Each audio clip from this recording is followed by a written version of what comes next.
जम्मू कश्मीर के अनंतनाग में आतंकवादियों से मुठभेड़ में 13 सितंबर को मेजर आशीष शहीद हो गए।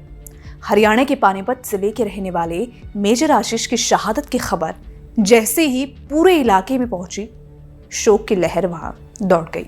शुक्रवार सुबह उनका पार्थिव शरीर पानीपत पहुंचा। जिस नए घर में उन्हें अगले महीने शिफ्ट होना था, उसी नए घर में उनका पार्थिव शरीर रखा गया। मेजर आशीष ने पानीपत की टीडीआई के पास अपने सपनों का मकान बनाया था। कुछ दिन पहले ही अपने नए घर को लेकर फोन से परिवार से बात हुई थी।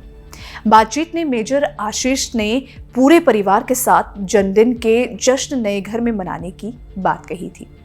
दरअसल 23 अगस्त को मेजर आशीष का जन्मदिन था। उसी दिन नए घर में प्रवेश का शुभ मुहूर्त भी निकला था, लेकिन होने को कुछ और ही मंजूर था।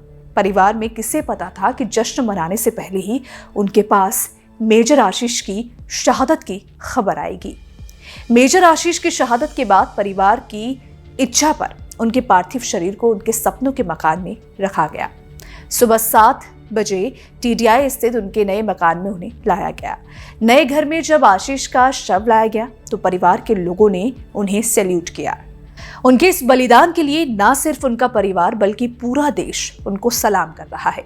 हजारों की संख्या में श्रद्धांजलि देने के लिए लोग मेजर आशीष के घर पहुंचे। लोगों ने तिरंगे में लिपटे मेजर पर फूल बरसाए। बाद में पार्थिव शरीर को उनके पैतृक गांव बिंझौल ले जाया गया। अंतिम सफर पर हजारों की तादाद में लोग हाथों में तिरंगा और जुबां पर वीर आशीष अमर रहे के नारे के साथ चल रहे थे। गांव पहुंचने के थोड़ी देर बाद ही राजकीय सम्मान के साथ मेजर आशीष का अंतिम संस्कार कर दिया गया। पिता ने जब बेटे को मुखाग्नि दी तो वहां खड़ी हजारों की भीड़ रो पड़ी। सब अपने गांव के इस लाल को सैल्यूट कर रहे थे। मेजर आशीष 3 बहनों के इकलौते भाई थे।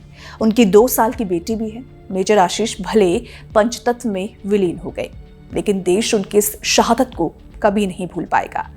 न्यूज़ नेशन देश के लिए जान न्यौछावर करने वाले इस शहीद को सलाम करता है।